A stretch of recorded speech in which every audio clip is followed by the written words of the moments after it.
लोग कहते हैं आईआईटी वगैरह करनी पड़ती है इन कामों की। इतना कुछ हमने नहीं पढ़ा। अच्छा, ये सब कैसे संभव हुआ बगैर हायर एजुकेशन? दोस्तों, गांव से उठकर गांव के लिए कुछ करना, गांव के आसपास के क्षेत्र के अपने लोगों के लिए कुछ करना, ये लक्ष्य व्यक्ति लेके चलता है जब गांव से बाहर निकलता है तो।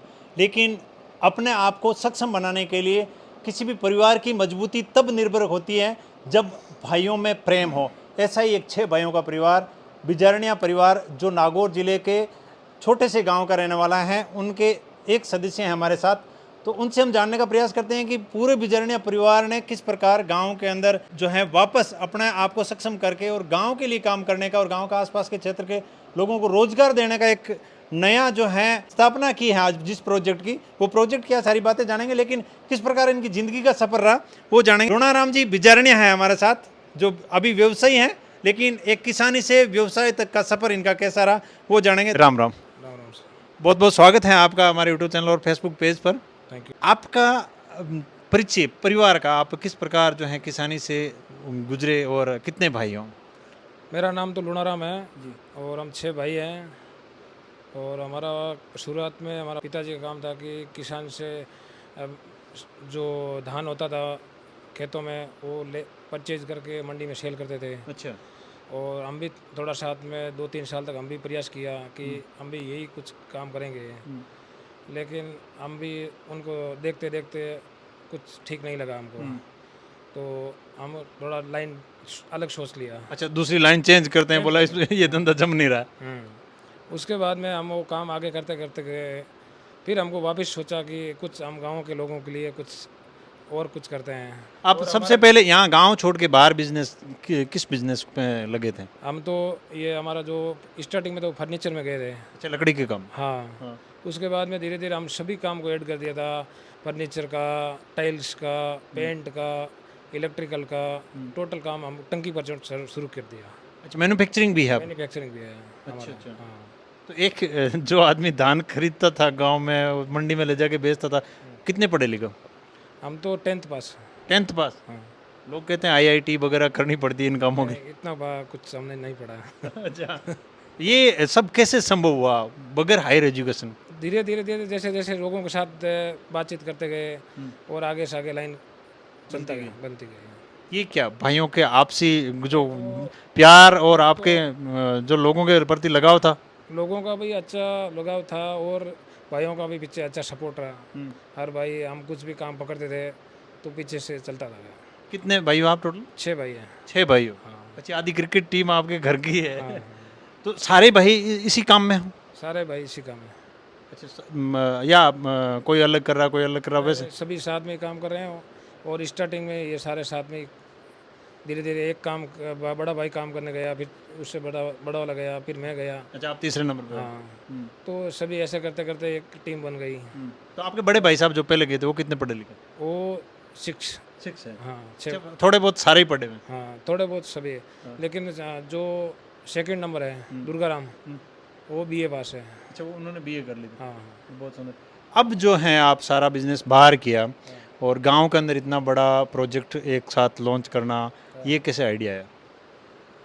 पहले तो वो गांव उधर का तो हमने क्या ना सभी एक एक पॉइंट फर्नीचर सीखा।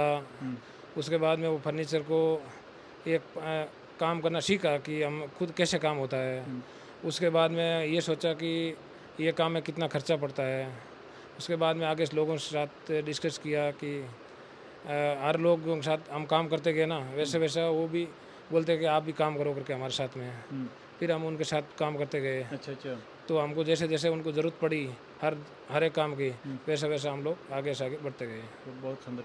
अब जो यहाँ पर आपने ये फैक्ट्री लगाई है, इस फैक्ट्री के अंदर आप क्या क्या करने वाले हैं?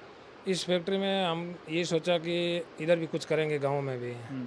तो सभी लोगों का ये यहाँ पे ज़रूरत था इस प्रोडक्ट का कि यहाँ से लोग जो भी जो सेल करते हैं ना बहुत मुश्किल से। ये पूरा किसानी प्रोडक्ट को ही बाई करके और उसी के ऊपर करोगे? हाँ, किसानों से भी परचेज करना और बाहर मंडी से या अच्छा, मतलब किसानों से पूर्ति नहीं होगी तो मंडी वगैरह से भी लाओगे? हाँ। अच्छा अच्छा। और फिर धीरे धीरे हमने लोगों से इसके बारे में डिस्कस किया आगे से आगे, कहाँ से ये परचेज करते हैं और कहाँ सेल करते हैं, उसके बारे में भी हमने इसके पूरा रिसर्च हाँ रिसर्च भी किया काफ़ी दिनों से 2-3 साल से। फिर हमने इसके बारे में सोचा कि हम भी इधर यहाँ पे गांव में डालेंगे प्लांट। अच्छा, गांव में डालेंगे। हाँ सब लोग डरते हैं गांव में इलेक्ट्रिसिटी नहीं होगी, कनेक्टिविटी नहीं होगी, गाड़ियाँ नहीं मिलेंगी। थोड़ा मुश्किल तो है, सिटी से थोड़ा मुश्किल है, लेकिन फिर भी गांव के लोगों से एक लगाव रहना अच्छा है। बहुत सुंदर। आदमी बोलते हैं ना कि जो धरती से जुड़ा हुआ होता है वो हमेशा अपनों से जुड़ के रहना चाहता है। अब ये जो यूनिट लगी है इसकी कितनी कैपेसिटी, कितने बोरी अनाज जो है ये क्लीन करेंगे? ये पर डे 24 आवर में एक 150 बोरी क्लीन करेगा। अच्छा, A1 क्वालिटी उसका माल निकाल 150 क्विंटल क्विंटल हाँ क्लीन कर देंगे। क्लीन करेगा। अच्छा अच्छा। हाँ इसका मार्केट किस किस कंट्री में है? मार्केट ऑल कंट्री में है। पूरे वर्ल्ड में है? हाँ पूरा वर्ल्ड में इसका डिमांड है। इसबगुल पे ही काम करें? हाँ इसबगुल का अभी स्टार्टिंग इसबगुल का करेंगे, उसके बाद में धीरे धीरे जैसे जीरा है, बिराड़ी है, ये सब क्लीनिंग मतलब ये मशीनें सेम वर्क करेंगी? सेम वर्क करेंगे। बहुत सुंदर। कितने लोग यहाँ पर रोजगार मिलने की उम्मीद है? डेली मतलब 60 से 70 लोगों का ज़रूरत रहेगा। 60 से 70 गांव के अंदर? हाँ मतलब 60 से 70 लोग अगर गांव से शहर में जा रहे थे तो उनको जाने की जरूरत नहीं? ज़रूरत नहीं है। वो डायरेक्ट होंगे, इनडायरेक्ट ट्रक वाले हैं, बहुत सारे लोग हैं, वो तो अलग है। वो अलग है। अभी के लिए इतना चाहिए, जैसे जैसे और काम हम बढ़ेगा तो एक अंदाज है कि 100-150 लोगों को यहाँ पे कुछ काम रहेगा। ये जो फैक्ट्री हम बनी हुई देख रहे हैं ये कितनी एकड़ में है? ये जो फैक्ट्री है अभी 3 एकड़ में है। 3 एकड़ में है। तो ये पूरा प्रोसेस यहाँ पर रहने वाला है कि मतलब किसानों से नहीं तो मंडी से ये पूरा प्रोसेस आप यहाँ करोगे? पहले जितना हो सके उतना किसानों से लेंगे, जहाँ इधर शॉर्टेज रहेगा तो हम मंडी से परचेज करेंगे। शिक्षा के बारे में क्या कहना चाहोगे? आप तो कम पढ़े लिखे हो लेकिन यहाँ गाँव के लोग। नहीं, हम बोलते हैं कि शिक्षा के बिना कुछ नहीं है। शिक्षा के शिक्षा इम्पोर्टेंट पहले है, उसके बाद में कुछ नहीं है तो हम कुछ बिजनेस करना है, लेकिन पहले शिक्षा ज़रूरी है। इतने बड़े बिजनेस में आगे बढ़े, भाई भाई बोला कभी लड़ लें कभी जुट लें, कभी होता नहीं नहीं ऐसा ऐसा कुछ अभी कभी नहीं? अभी तक सोचा ही नहीं। अच्छा, सोचा ही नहीं। अभी मतलब हमारा काम से ही फुर्सत नहीं, लड़ाई कब करें? हमको तो पहले हमारा क्या सभी अलग अलग भाइयों का अलग अलग काम है कि ये काम करेगा, ये काम करेगा, अच्छा तो हमको तो शाम को 1-2 घंटे मिलते थे अच्छा। और वो काम में फुर्सत नहीं है। काम में फुर्सत नहीं। कई बार देखते हैं लोगों में छोटी सी बाढ़ को लेके भाई भाई बोलते नहीं हैं। ऐसा भाई हमारा सभी लोग ऐसा नहीं है। अच्छा अच्छा। और सब दोस्तों कहीं ना कहीं ये इस परिवार की जो एकता है, जो संगठन है, वो आज गांव के अंदर बन के उभरा है और हमारे सामने है उदाहरण। छोटे से गांव से बिजरण्य परिवार 6 भाई, बड़े भाई गए, उन्होंने छोटे भाइयों को बुलाया और सारे ही एक बिजनेस से दूसरे में, दूसरे से तीसरे में, एक के बाद एक आगे बढ़ते गए और जो उपलब्धियां हासिल की अपने लिए वो अपने गाँव के अंदर लेके आए हैं। इस प्रकार की सोच रखने वाला इस परिवार के बारे में आप लोगों को क्या कहना है? आज जो है यहाँ पर भव्य उद्घाटन हुआ और बहुत शानदार कार्यक्रम रहा। संतों का आशीर्वाद और यहाँ के गणमान्य लोगों का आशीर्वाद जो मिला है, कहीं ना कहीं ये इन लोगों का जो प्यार और लोगों से बना हुआ कनेक्शन है वो दर्शाता है कि बिजरण्य परिवार कितना लोगों से लगाव रख के चलता है बाहर रहते हुए। क्या कहना है इस परिवार के बारे में आप लोग जरूर कमेंट करें। मैं फिराज रहूँगा, तब तक के लिए जय हिंद, जय भारत।